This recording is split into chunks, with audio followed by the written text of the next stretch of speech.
السلام عليكم شباب. بلبل أليف منطقة.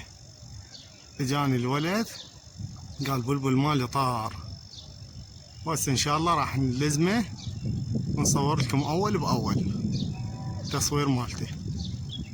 هذا هو الطير شباب، شوفوا هسه نزل.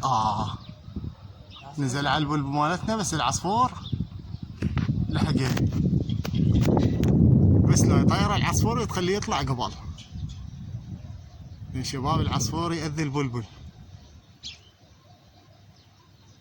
شوف هسه العصفور رغم صغير بس هو شوف شو يسوي لأن مكانه، بس ينزل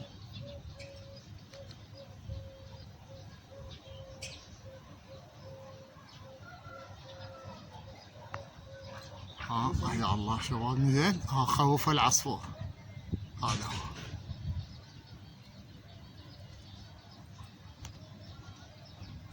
لا لا لا لا لا شباب، العصفور وين؟ على المصيدة يعني. ذا نزل البلبل هذا هيك. لا انزين.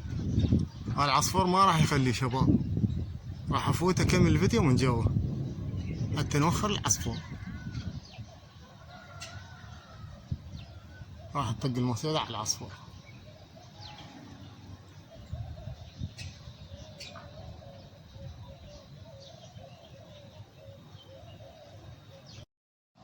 شباب هذا البلبل،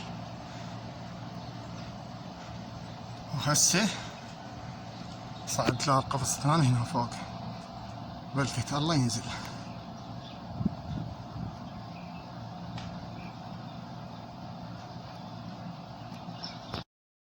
طبعا شباب مع الاسف العصفور ما خلى البلبل ينزل، ولحقه وعبر من هاي الشجرة، عبر على ذنيك البيوت، وخطية صديقه واقف يمي صاحب الطير.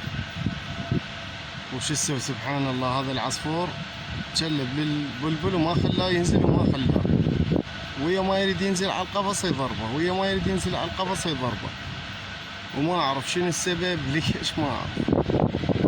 بس سبحان الله وجه مكانه، رغم صغير العصفور بس اذى البلبل حيل اذاه.